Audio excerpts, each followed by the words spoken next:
बिस्मिल्लाहिर्रहमानिर्रहीम। अस्सलाम वालेकुम। मैं हूँ सैयदा महरीन अज़ीमी, कलर थेरेपी के साथ तबीबा हूँ, कलर थेरेपिस्ट हूँ। उम्मीद करती हूँ मेरे तमाम व्यूवर्स बहुत खुश होंगे और खैरियत से होंगे। आप सबको पता है कि ईद उल अज़हा की आमद है, सब पर जज्बा कुर्बानी हावी है।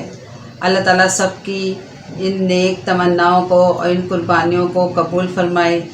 आप ईद बहुत अच्छे तरीके से मनाइएगा, अपना बहुत ख्याल रखिएगा। खाने पीने में खाइएगा लेकिन हाथ रोक कर, ताकि आप बीमार ना पड़ जाएं। और इसके साथ साथ आप गरीबों को ज़रूर याद कीजिएगा, क्योंकि ये अमल अल्लाह ताला को बहुत पसंद है। हमारे रब को ये अमल बहुत पसंद है, दूसरों का ख्याल रखना, दूसरों की खिदमत करना। और जब रब राज़ी हो जाए तो तमाम मुश्किलें और तमाम मंजिलें आसान हो जाती हैं। बच्चों की बीमारियां चल रही हैं। आज बच्चों की बीमारी जो है वो है बच्चों के असहाल, यानी बच्चों का डायरिया, जिसको हम मोशन भी कहते हैं। इसका इलाज मैं कलर थेरेपी से आपको बताऊंगी। इस पर अभी तफसीली बात होगी। आप सब मेरी वीडियोस को लाइक कीजिए, इसको शेयर कीजिए, ताकि आपकी वजह से दूसरे लोगों के मसाइल हल हो जाएं। और मेरे चैनल को ज़रूर सब्सक्राइब किया करें, ताकि मैं मज़ीद अच्छा और बेहतर काम आपकी खातिर कर सकूं। चलें कलर थेरेपी की बात कर लेते हैं। हर शय में दर्जाबंदी है।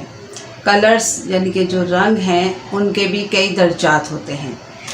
जो गर्म तवानाई है, जो हमारे जिस्म को मुतहरिक रखती है, वो जिस्म के निचले हिस्से में पैदा होती है।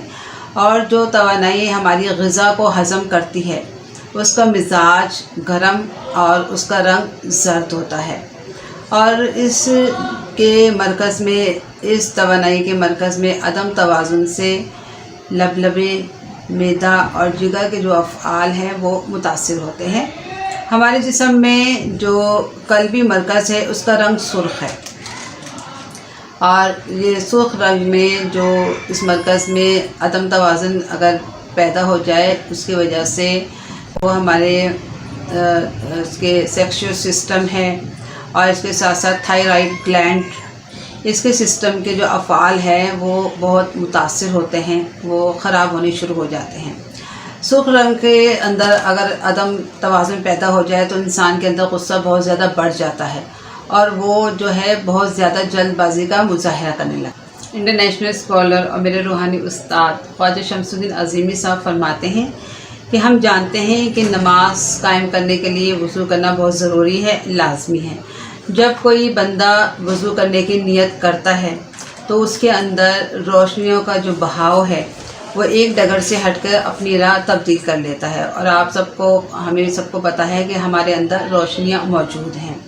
और जब हम वज़ू करते हैं, वज़ू करने के साथ साथ हमारे आज़ा से इलेक्ट्रॉन्स जो हैं वो निकलते रहते हैं, और इस अमल से हमारे जिस्म के अंदर एक क़ुव्वत और जो तवानाई है वो पैदा होती रहती है। हुज़ूर पाक सल्लल्लाहु अलैहि वसल्लम का फरमान है कि जब बंदा वज़ू कर ले और अच्छी तरह वज़ू कर ले और नमाज के लिए खड़ा हो जाए, तो अल्लाह ताला उस बंदे की जानिब तवज्जो फरमाता है, उससे सरगोशी करता है। और अल्लाह ताला उस बंदे की तरफ से तवज्जो नहीं फेरता जब तक कि वो बंदा दाएँ या बाएँ अपनी तवज्जो ख़ुद से ना फेर ले। तो देखें वज़ू के कितने ज़्यादा फ़ायदे हैं, और वज़ू के साइंसी तौर पे बहुत ज़्यादा फ़ायदे हैं। वज़ू से हमारे जो जिस्म है, हमारी रूह है, दोनों को बहुत ज़्यादा फ़ायदा हासिल होता है। और फिज़िकली तौर पर हम वज़ू करने से एक तो हमें हाइजीन मिलती है, और दूसरे हमारी बॉडी जो है ना वो बहुत ज़्यादा रिलैक्स और मज़बूत रहती है। चलें कुछ अच्छी आदत की बात हो जाए, जिनको अपनाकर हम सेहतमंद और तंदुरुस्ती वाली ज़िंदगी हासिल कर सकते हैं, अपने माइंड को, अपनी फ़िज़िकल बॉडी को रिलैक्स कर सकते हैं। नमक कम खाएं ब्लड प्रेशर बढ़ने से पहले। चीनी कम खाएं शुगर बढ़ने से पहले। गाजर और चुकंदर खाएं हड्डियां कमज़ोर होने से पहले। चिकनाई कम खाएं कोलेस्ट्रॉल बढ़ने से पहले।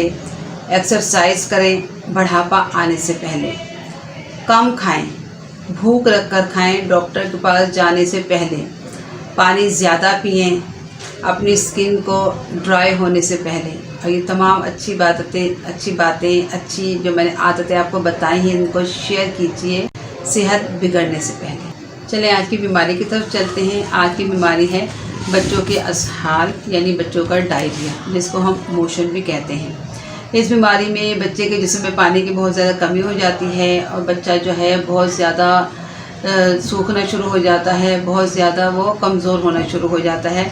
इसके मैं आपको असबाब बताती हूँ। जो डायरिया है इसमें कई किस्म के जरासीम की वजह से, वायरस की वजह से ये मर्ज़ लाहक हो जाता है। इसके साथ साथ अनहाइजीनिक ग़िज़ा या अनहाइजीनिक पानी या अनहाइजीनिक दूध, ये भी वजूहात होती हैं कि जो बच्चे को डायरिया हो जाता है। इसके साथ साथ जो बच्चे फीडर से दूध लेते हैं, उनकी फीडर को अक्सर माएँ जो है सुस्ती करती हैं, उबालती नहीं हैं, सही तरह से उनको साफ़ नहीं करती, उनमें जर्म्स रह जाते हैं। बच्चा चुस्नी लेता है, बार बार वो ज़मीन पर गिरती है या उस पर मक्खी बैठ जाती है, वही बच्चा दोबारा मुंह में ले लेता है, उसकी वजह भी होती है। इसके साथ साथ अक्सर बच्चों के पेट में गैस ट्रबल होती है या तेज़ाबियत बनती है, वो भी वजह बन सकती है, वो भी उसका सबब बन सकता है। और अक्सर बच्चे जो है नज़ला ज़ुकाम में मुब्तला रहते हैं, वो उसकी वजह से भी अक्सर बच्चे जो है ना वो उनको ये डायरिया का मर्ज़ लग जाता है। इसके साथ साथ जिस ज़माने में बच्चे दांत निकालते हैं उस ज़माने में बच्चों को डायरिया का मर्ज़ लाहक हो जाता है।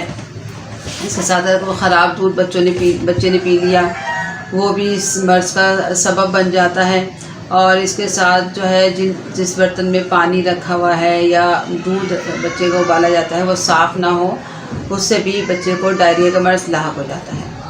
अलामात बताती हूँ। इसमें ये अलामत है कि बच्चे को पीले और सब्ज़ रंग के जो मोशन आते हैं, इसके अलावा उसको फटे फटे बदबूदार मोशन भी आते हैं। और इसके साथ साथ अक्सर बच्चों को मोशन के अंदर खून की आमिज़िश भी होती है।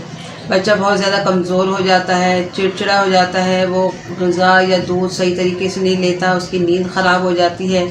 बच्चा जो है वो कमज़ोर होना शुरू हो जाता है, उसके जिस्म में पानी की जो मिक़दार है बहुत जो है वो तेज़ी से कम होने लगती है, उस पर नकाहत तारी हो जाती है। इसका जो इलाज और ग़िज़ा है, परहेज़ है, वो मैं बताती हूँ। इसमें ये है सबसे पहले कि जो हाइजीन है उसके असूलों को मद्देनज़र रखा जाए। बच्चे का पानी और दूध जो है वो साफ़ सुथरे बर्तनों में रखा जाए और उसमें किसी किस्म की कोई गंदगी या कोई इस तरह की मिलावट ना हो।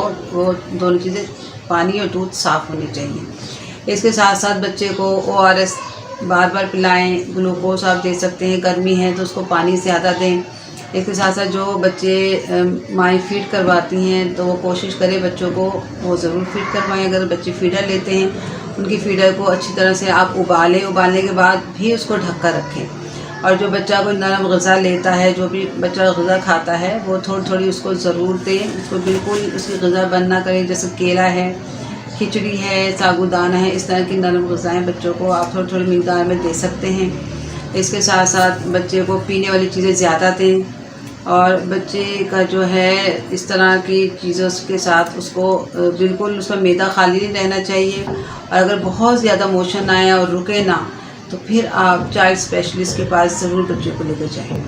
इसमें आपने 2 कलर का ये वाटर बनाना है, कलर वाटर। इसके लिए आप क्या करेंगे, आपने शीशे की ऐसी 2 बॉटल लेनी है और उस पर ये है सेलोफिन पेपर।